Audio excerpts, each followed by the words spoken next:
watching Real or Magic by David Blaine this morning with my wife, it struck me that it was the epitome of using value hierarchies, using cultural bias to elevate the wealth, popularity, fame, etc. of David Blaine. And I thought I'd walk through the hack, because what really great in the sense of highly popular products and media accomplish is a cultural hack.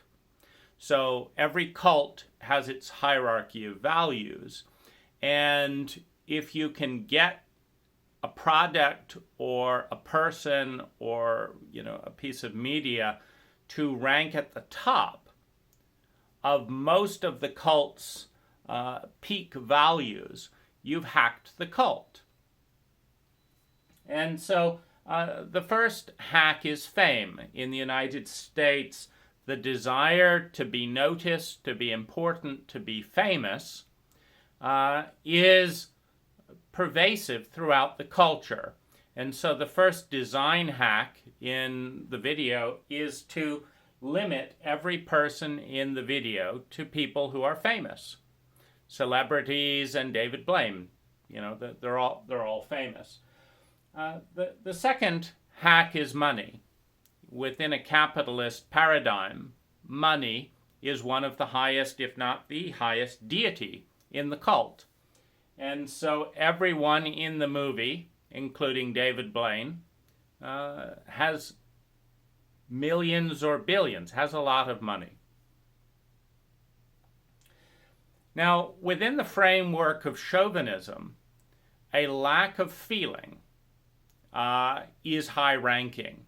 And so in a chauvinistic paradigm, you have things like control and thinking and making things happen, which are in the masculine category.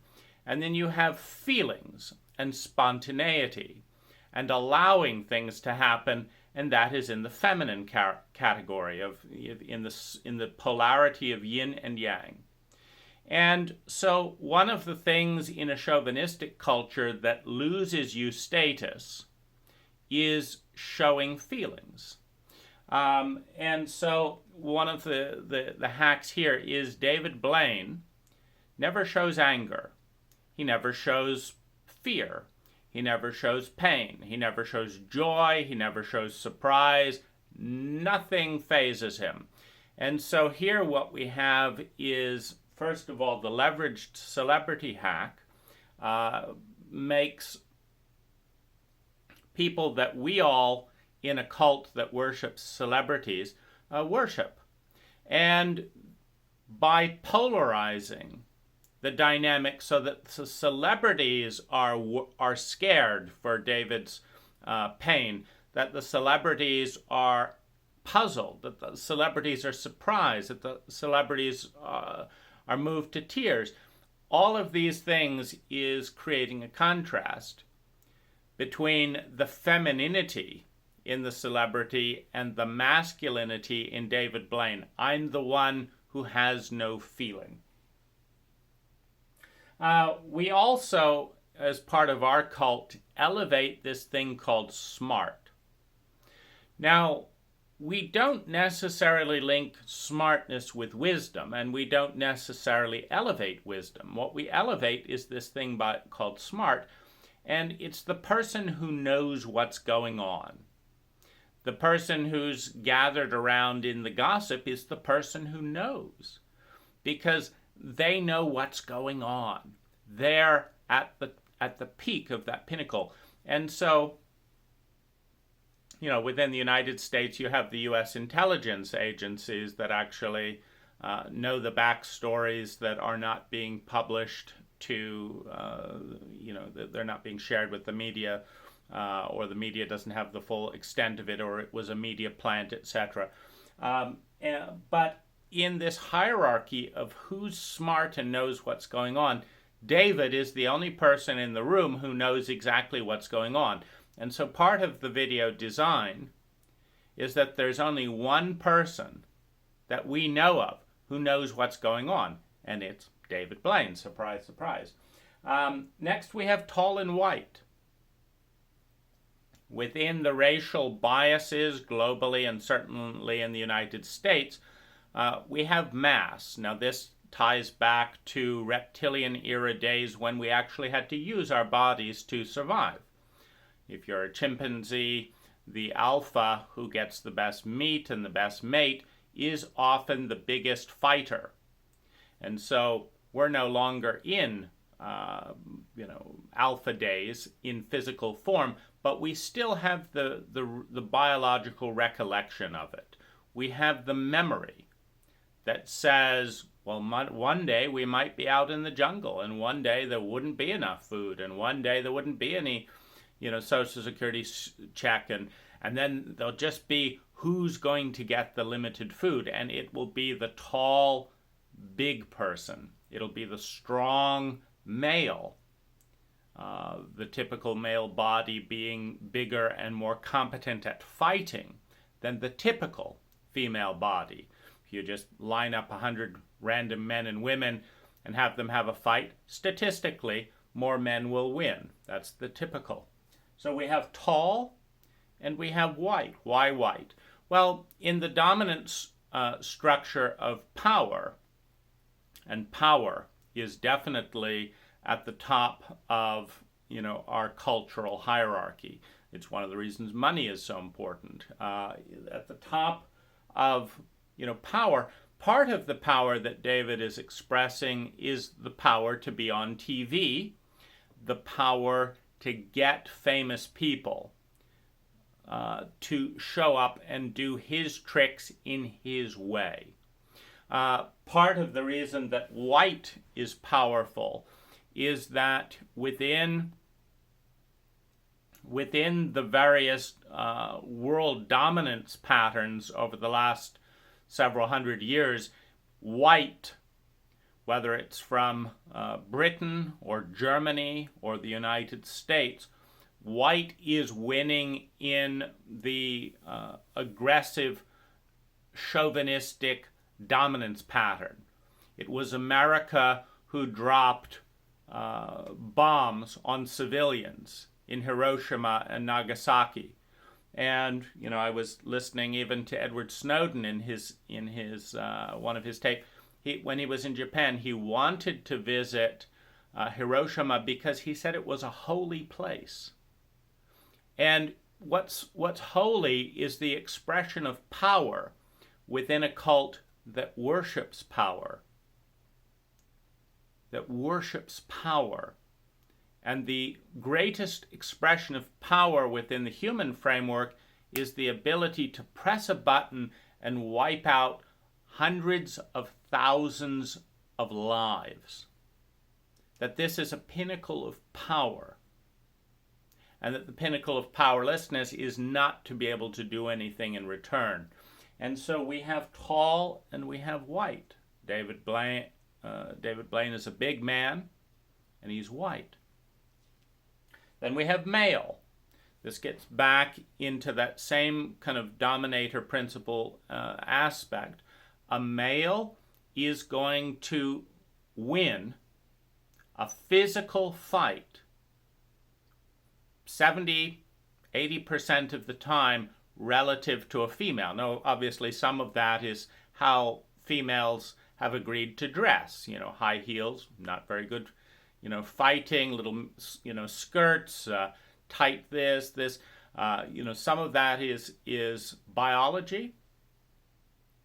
Some of it is cultural conditioning. It's not okay for women to be aggressive and angry. That's not what women do in our culture. And so there's various training involved with that. But David Blaine is male. And although it's pivoting, the attack is to the peak of the dominance hierarchy, which is male. Then we have sex appeal. Whether you're male or female, just about every person in the Real or Magic production is attractive. They're attractive not only because they're famous and rich, but they're attractive because famous and rich people's often, if you're drawn to be famous and rich, there are certain prices to fame and wealth. And the person who's going to pay those prices is also going to generally pay the price to look good physically. And so you see a lot of people in the audience have said, oh, I wouldn't mind, dating that person. So there's male and female in, famous people or famous people's wives, etc., in the film.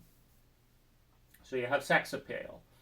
Now, another really big point in every culture is that every human being in history has valued the reduction of pain, has valued getting control over their pain so that they can reduce it. Avoiding pain is a fundamental human prayer. We will do a lot if we can reduce the amount of anticipated pain.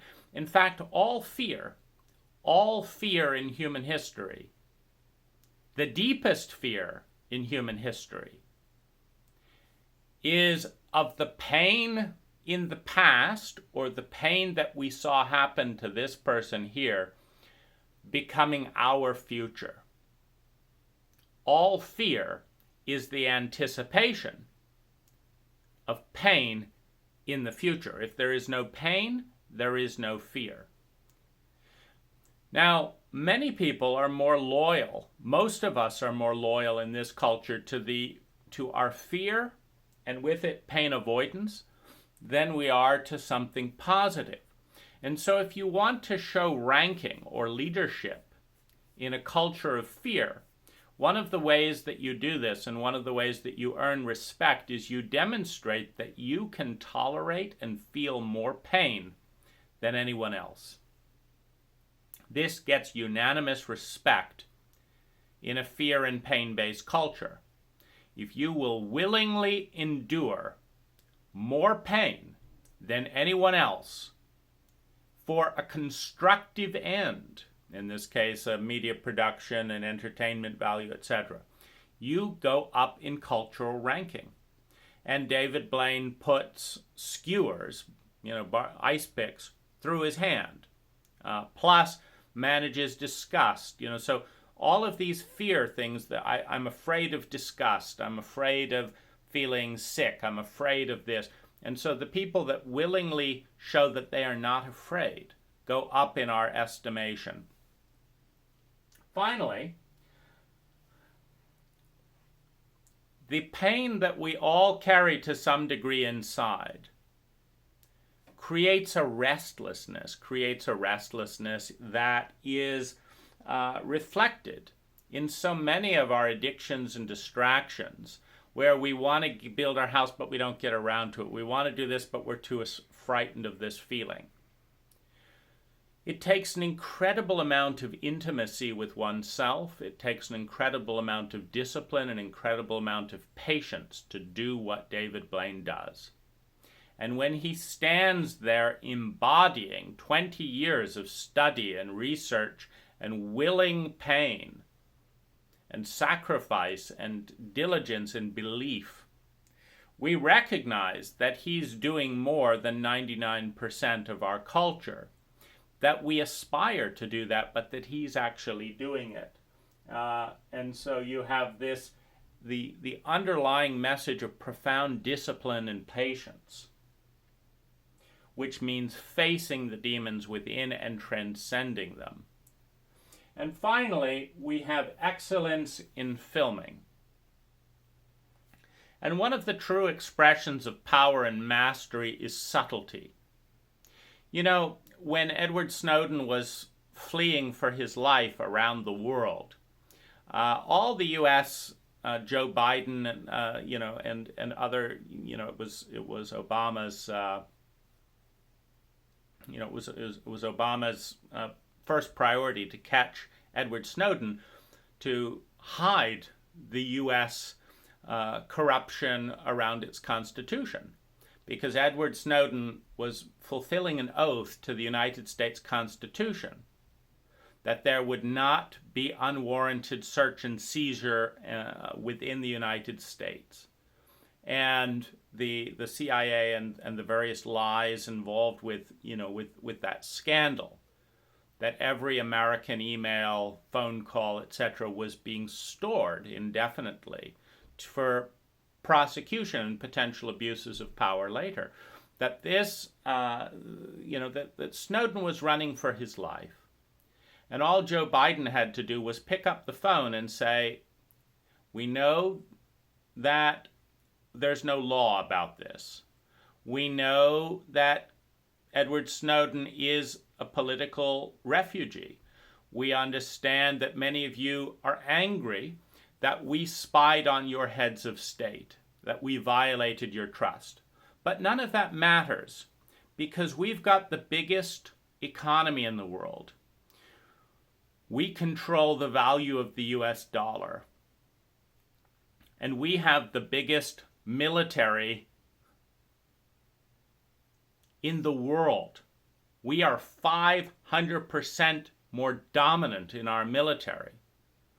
And we have a whole variety of different ways of making your life miserable. And so if you give Edward Snowden political asylum or support in your country, we are going to, in the United States, we're not going to tell you how, because that brings in the fear of the unknown, and that's a bully's favorite tactic. We are going to make your life miserable. And every single country capitulated to the United States except Ecuador. Ecuador held out for 7 years until a corrupt president came in, and the U.S. intelligence agency has dirt on the corruption of the family now in power, and so now corruption has got the upper hand again. And so this sense of dominance, this sense of fear, is something that we have elevated as a deity. And so when we see a human being transcending the shadow, because within the shadow of the bully is also shame and also fear.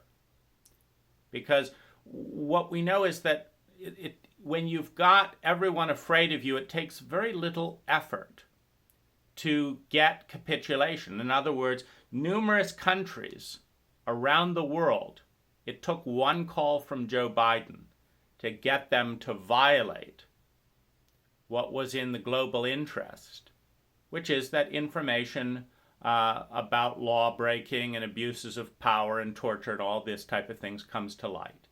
And we have Julian Assange and we have Edward Snowden to thank for knowing what's going on. And so this sense of subtlety pervades the film.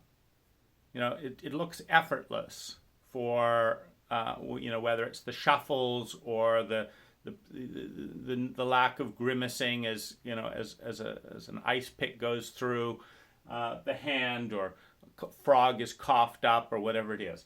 And then we like excellence in technology. We are a materialistic cult. And so whoever has the latest gadgets, the new and improved, is at the peak of the cult deification. New and improved. And so you have a very low rumble in the background of modern techno music. So you're new and improved there, but it's subtle. It's saying, we are so good, we don't have to prove anything to you. And of course, it's 4K filming. Everything's crisp. The angles are fabulous. It cuts away just at the right minute. And then also, we value efficiency.